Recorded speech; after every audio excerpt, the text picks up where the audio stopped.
మంది పరుచుకున్న బుర్రలా కొట్టి చెప్పక పారానుకుని దంచింది ఇక్కడ.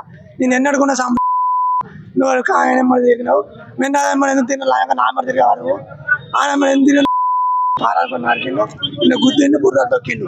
మేము తిరిగినందుకు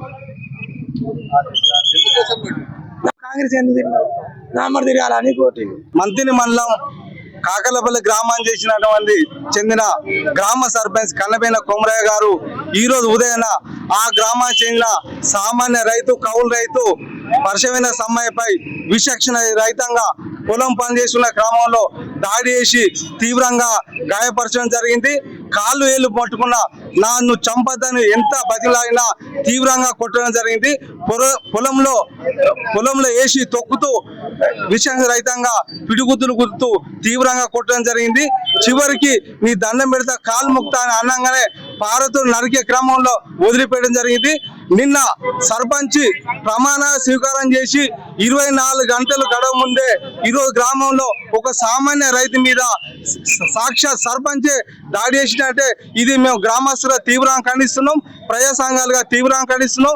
ప్రజాస్వామ్యయుతంగా ఎన్నికైన ఒక సర్పంచ్ ఏదైనా సమస్య వస్తే దగ్గర పరిష్కరించాల్సి పోయి ఆయనే డైరెక్ట్ గా దాడులు తీయడం అనేది సరికాదు.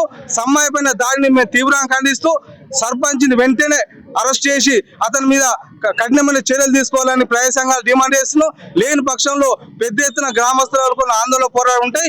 ఇక మీదట ఎలాంటి సంఘాలు జరిగినా సర్పంచే బాధ్యత వహించాల్సి ఉంటుంది. ఇంకా చాలా మంది నాకు వీళ్ళు టార్గెట్ ఉన్నారు, వీళ్ళు నాకు పని చేయాలని చెప్పి ఈరోజు అందరి పేర్లు తీసుకుంటూ కాలక్రమేణా ప్రతి ఒక్కరి మీద ఇదే తగిన సాక్షి జరుగుతుందని చెప్పి బెదిరింపులో పాల్పడుతున్నారు. కాబట్టి ఈ మేము సహించం. ప్రజాస్వామ్యయుతంగా గెలిచినప్పుడు 5 సంవత్సరాలు పరిపాలన చేసుకోవాలి, ప్రజలకు అనుభవం ఉండాలి. కానీ ప్రజల మీదే దాడి చేయడం సర్పంచ్ అనేది సరైన విధానం కాదని చెప్పి ఈ యొక్క చర్యను మేము ఖండిస్తూ దీని మీద పోలీస్ సమగ్రమైన విచారణ జరిపి అతని మీద చర్యలు తీసుకోవాలని మేము వ్యవసాయ కార్మిక సంఘంగా డిమాండ్ చేస్తున్నాం. చరిత్ర సృష్టించినోడు ఇప్పుడు ఆ చరిత్రని తిరగరాయబోతున్నాడు. అబద్ధాల గోడల్ని బద్దలు కొట్టి నిజాలను రాగా మీ ముందుంచబోతున్నాడు. నిజమైన వార్తల కోసం వెంటనే డౌన్లోడ్ చేసుకోండి రా యాప్ని.